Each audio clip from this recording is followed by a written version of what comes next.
ছুটির দিনের সকালেই ভয়াবহ পথ দুর্ঘটনার সাক্ষী থাকল শহর কলকাতা। রবিবার ভোরে বিএল সাহা রোডে একটি চারচাকার গাড়ি ও বাইকের মধ্যে মুখোমুখি সংঘর্ষ ঘটে, যার জেরে রাস্তায় ছিটকে পড়েন দুই আরোহী। স্থানীয় সূত্রে খবর, সংঘর্ষটি এতটাই তীব্র ছিল যে বাইকটি এবং গাড়ির সামনের অংশ দুমড়ে মুচড়ে যায় এবং ঘটনাস্থলেই দুই ব্যক্তি গুরুতর জখম হন। আহতদের মধ্যে একজনের অবস্থা আশঙ্কাজনক এবং তাকে তড়িঘড়ি এসএসকেএম হাসপাতালের ট্রমা কেয়ার বিভাগে স্থানান্তরিত করা হয়েছে এবং অন্যজন এমআর বাঙুর হাসপাতালে ভর্তি রয়েছেন। পুলিশ দুর্ঘটনার প্রকৃত কারণ বর্তমানে খতিয়ে দেখছেন এবং ইতিমধ্যেই আমরা জেনে নেওয়ার চেষ্টা করব এই বিষয় সম্পর্কে জেমস লং ট্রাফিক গার্ডের পুলিশ আধিকারিক ঠিক কি বলছেন। গার্ড থেকে বলছেন? হ্যাঁ হ্যাঁ বলুন। হ্যাঁ, আমরা ভিশন প্লাস নিউজ থেকে বলছি স্যার। বেহালায় শুনলাম আজকে সকালবেলা একটা অ্যাক্সিডেন্ট হয়েছে একটি স্কুলের সামনে। ঘটনাটা সম্পর্কে যদি একটু বলেন খুব ভালো হয় বিস্তারিত। হ্যাঁ ওই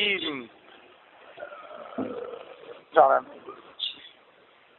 হ্যাঁ বাইকের পেছনে একজন বসেছিলেন আর একজন চালাচ্ছিলেন, ঠিক আছে। হ্যাঁ। তো দুজনই হসপিটালে ভর্তি রয়েছেন। একজনের নাম অনুপম জানা। হুম। অনুপম জানা যিনি আছেন উনি এমআর বাঙ্গুর হসপিটালে ভর্তি আছেন। ওনার পায়ে চোট আছে, একটু ডিপলি চোট আছে। ওটি হবে এবং ওটা এমআর বাঙ্গুর হসপিটালেই হবে। উনি কি গাড়ি চালাচ্ছিলেন? হ্যাঁ উনি গাড়ি চালাচ্ছিলেন, আর কনসাস অবস্থাতেই আছে। হ্যাঁ। হুম। আর যিনি পেছনে ছিলেন? আরেকজন যিনি ছিলেন ওনার নাম দীপঙ্কর দাস, 42 ইয়ার্স। আচ্ছা। প্রথম জনের এজটা পাইনি, আমরা যোগাযোগ করছি, ঠিক আছে। একটু আগে যোগাযোগ করেছিলাম। ওই দীপঙ্কর দাস 42, উনি আছেন এসএসকেএম এর ট্রমাতে ভর্তি আছেন। ওনার চেস্টে একটু পেন আছে। আর বাড়ির লোকেরা সন্দেহ করছেন, ডাক্তার যেভাবে বলেছেন বলতে বলে আমরা একটু মানে কি বলবো কনফিউশনের মধ্যে আছি। ডাক্তার একটু বললো যে চেস্টের চোটটা ডিপলি আছে, তো ওটি যদি করতে হয় ওখানেই ওটি হবে ওর, ঠিক আছে। আচ্ছা, ঘটনাটা ঘটলো কিভাবে? মানে সকালবেলা সেই সময় ঘটনাটা ঘটলো কিভাবে? সকালবেলা ঘটনাটা ঘটেছে কি করে, বাইক চালাতে গিয়ে যেমন ভাবে স্কিড করে পড়ে যায় ঠিক এরকম ভাবেই হয়েছে, যার জন্য পড়ে গেছে, বুঝলে। বড় গাড়ির সাথে কি কোনো ধাক্কা লেগেছিল? না না, সেরকম কোনো কিছু না। আচ্ছা, সেই সময় কি ওখানে কোনো ট্রাফিক গার্ড ছিল না ছিল না? হ্যাঁ আমাদের ছিল, যার জন্যই তো ওনাকে ওখান থেকে রিকভারি করে বেহালা থানা সাব ইন্সপেক্টর ছিল। আপনি চাইলে বেহালা থানা sub inspector with phone number দিয়ে দিতে পারি, ডিটেলস উনি আরো বেটার বলতে পারবেন।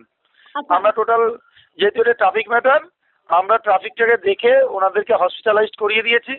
আর যা ইনসিডেন্টে যা হয়েছিল টোটালটাই হ্যান্ডেড ওভার করে দিয়েছি sub inspector AK Bhattacharya of Behala PS। আচ্ছা, আর কি কোনো রাস্তাঘাটে কোনো কি রাস্তায় যারা ছিলেন তারা কি কোনো হতাহতের কোনো খবর আছে? না না না, রাস্তা আর কোনো কিছুই নেই। যারা বাইক চালাচ্ছিলেন ওনাদের মধ্যে ইঞ্জুরি ছিল, দুজনেরই ডিপলি ইঞ্জুরি। আমরা ভাবছিলাম যে চেস্টে যার লেগেছে ওর বোধহয় অতটা কিছু না, কিন্তু ইন্টারনাল ম্যাটার আমরা বলতে পারবো না। আপনার টেস্ট ট্রিটমেন্ট ডাক্তার যা অ্যাডভাইস করেছেন নাকি ওনার বাড়ির লোকের সঙ্গে যোগাযোগ করছি, তাতে নাকি ওনার চেস্টের পেনটা বেশি হচ্ছে আর ওরা একটু সন্দেহজনক অবস্থায় রয়েছে। আর ওটিও করতে হতে পারে, সেই জন্য ট্রমাতেই ভর্তি আছে, ট্রমাতেই ওটি হবে ওনার। কেউ কি গ্রেফতার হয়েছে এই ঘটনায়? না না, গ্রেপ্তার কেন হবে? কেউ তো এরকম ভাবে তো অ্যাক্সিডেন্ট করেনি বা কেউ এরকম কোনো কিছু নেই।